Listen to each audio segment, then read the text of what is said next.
So we just got done doing the Mint 400. What'd you think, Sonny? That was an adventure, epic race. Our first time racing it. Yeah, I mean it was super fun. Give you a little rundown of what happened. So Sonny started the race. Why don't you tell him how your first two laps went? It was pretty cool.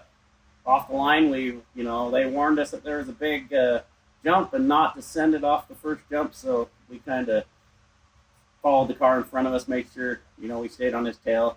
Didn't want to do anything crazy. Got out of the infield and kind of put the hammer down.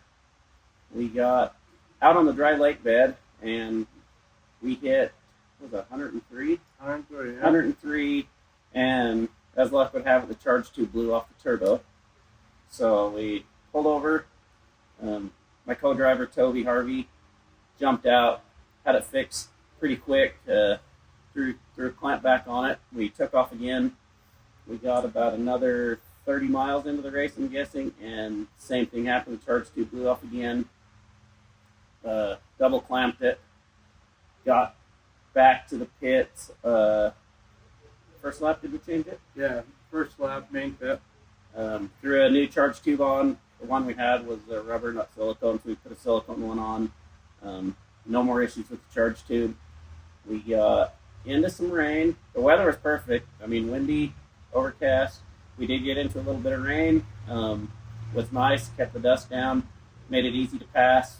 We could get right up behind cars and, didn't get dusted out. So got into the second lap, come into the main pit, and we knew we had a low tire in the front, so the pit guys got out, checked it out, and had a bent inside wheel. Wasn't too bad, but enough that let out a little bit of air, so changed that, and when they took the wheel off, they noticed that the front axle had got a boot torn off on the inner.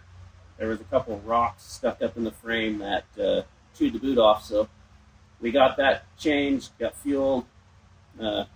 Justin and Carter jumped in the car at that point. And so then, yeah, so me and Carter took off, and we just had a pretty good first lap until we blew a rear tire, and Carter got out and changed that. And then on the second remote pit, they threw a tire and continued on. And I just kind of got a feel for the course on the first lap, and then the second lap, I mean, we felt really good, and we were, picking some people off, and luck would have it, we ran out of fuel. And so basically we think when we were in that, after the second lap, we had the car jacked up, changing the axle, and when we fueled, I think there was just an air pocket and didn't allow us to get the second full can in there. And, so we were on mile marker 67 of the fourth lap when we ran out, and 30 miles to go. 30 miles to go. As luck would have it. So, yeah, very frustrating, but Rescue 31 came, and they had a ox tank in the back. They gave us enough fuel to limp her in, and overall, yeah, just super proud of the car. We had a couple issues where the header cracked and radiator mount broke, but overall, I mean, we switched tires for this race. We're running the Maxxis Racer XTs, and I thought they worked good. What do you think? Oh, I loved them. I used to race with the BFGs, and these things were just as good. I mean, I loved them. Just the track. I mean, 400 miles, and they still look new. Yeah. So, pretty impressed. The car ran great. I think Justin hit 105 on the lake bed. Yeah. Just running on rails, fastest we've ever been able to get going with it. That Evo tune, I think, really helped us push to get her wide open.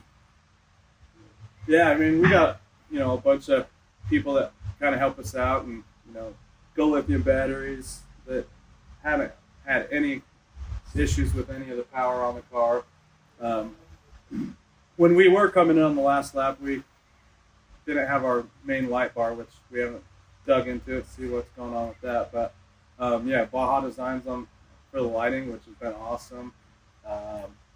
the king shocks, Geyser suspension. Yeah, that course, boy, that was rough. I mean, that's probably the roughest course I've been on. What do you think? Yeah, I had everything fast, rough. The whoops. Yeah, it was giant whoops.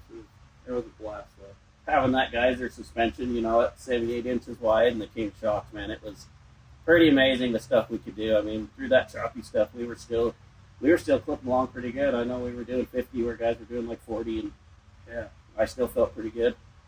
Yeah, no, and big thanks to the whole pit crew that comes out and supports us, and the big family we've created, and this love for racing we have. So big huge shout out to all those guys. Yeah, without our pit crew, I mean, you got to have the support out there, and they got to be passionate about it, which they are. We have a good group of guys. We bring the guys from the shop out and a couple of buddies. It's always good to have good help. We had Justin's buddy from Swordcraft Racing. Nate Hill came out and gave us a hand. That was nice. Ramon Ramirez, he's a passionate race. Loves the racing, loves pitting. He was out there helping us in the remote pit. So, and the car, I mean, for the most part, the car did great. We run some good components, so we feel like we don't need to worry about failures, like, our ZRP knuckles, our hubs, like we say, the tires worked great. KMC wheels, yeah, just a good, it was a good, for us, it was a successful race. We finished, we had a couple silly issues that, easily resolved, but for all in all, the car is, it's what we wanted. We wanted a car that was nimble and quick, and she was that. Good learning experience. So a great time. So last year we had our issues last year. We resolved them, and boy, I think we're on a good path this season. Anything else you got? That's it, man. Yeah. Just keep rooting for us, and we'll see you at the next race. Appreciate it, guys.